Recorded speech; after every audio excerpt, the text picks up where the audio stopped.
Hello everyone, welcome to Story Time with Mama Clay.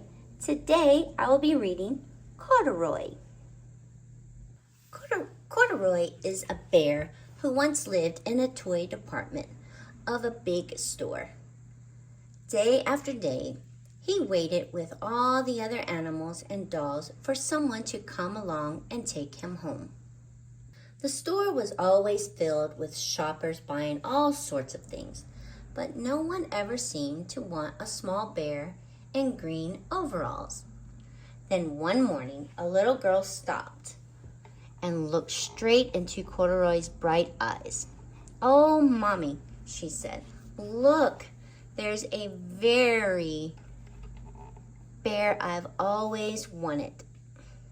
"Not today, dear," her mother sighed.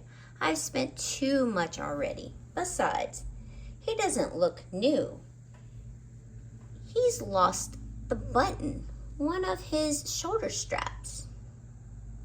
Corduroy watched them sadly as they walked away. "I didn't know I'd lost a button," he said to himself. "Tonight I'll go and see if I can find it."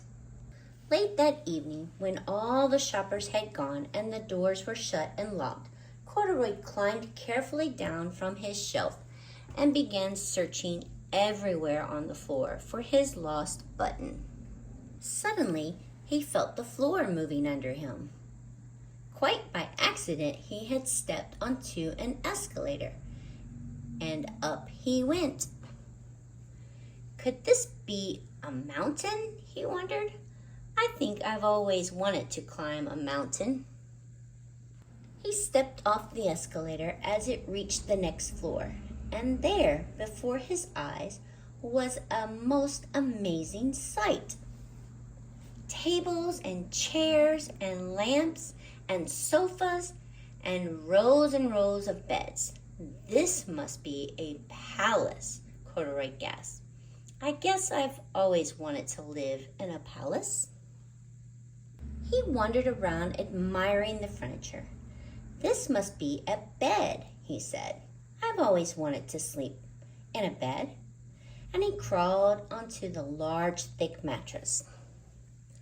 All at once he saw something small and round. "Why, here's my button," he cried, and he tried to pick it up. But like all the other buttons on the mattress, it was tied down tight. He yanked and pulled with both paws until, pop!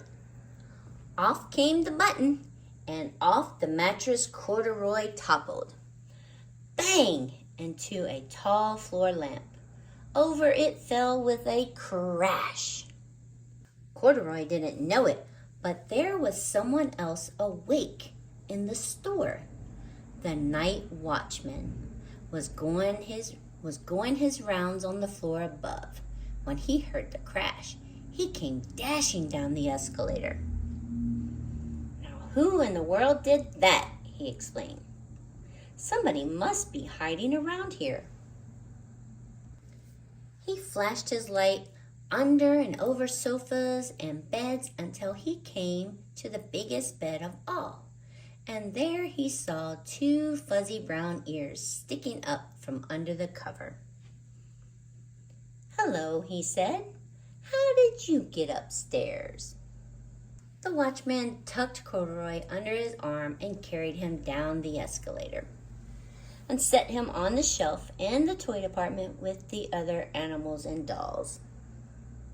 Corduroy was just waking up when the first customers came into the store in the morning, and there, looking at him with a wide, warm smile, was the same little girl he'd seen only the day before. "I'm Lisa," she said, "and you're going to be my very own bear. Last night, I counted what I've saved in my piggy bank, and my mother said I could bring you home." "Shall I put him in a box for you?" the saleslady asked. "Oh, no, thank you," Lisa answered, and she carried Corduroy home in her arms. She ran all the way up 4 flights of stairs into her family's apartment and straight to her own room. Corduroy blinked. There was a chair and a chest of drawers, and alongside a girl-sized bed stood a little bed just the right size for him. The room was small, nothing like the enormous palace in the department store. "This must be home," he said. "I know I've always wanted a home." Lisa sat down with Corduroy on her lap and began to sew a button on his overalls.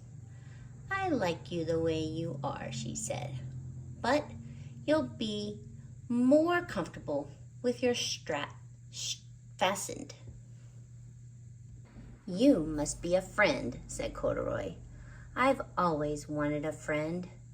"Me too," said Lisa, and gave him a big hug. The end. I hope you all enjoyed this story about Corduroy the bear and Miss Lisa. I hope you all continue to come back for more stories and adventures with Mama Clay. Until then, happy reading!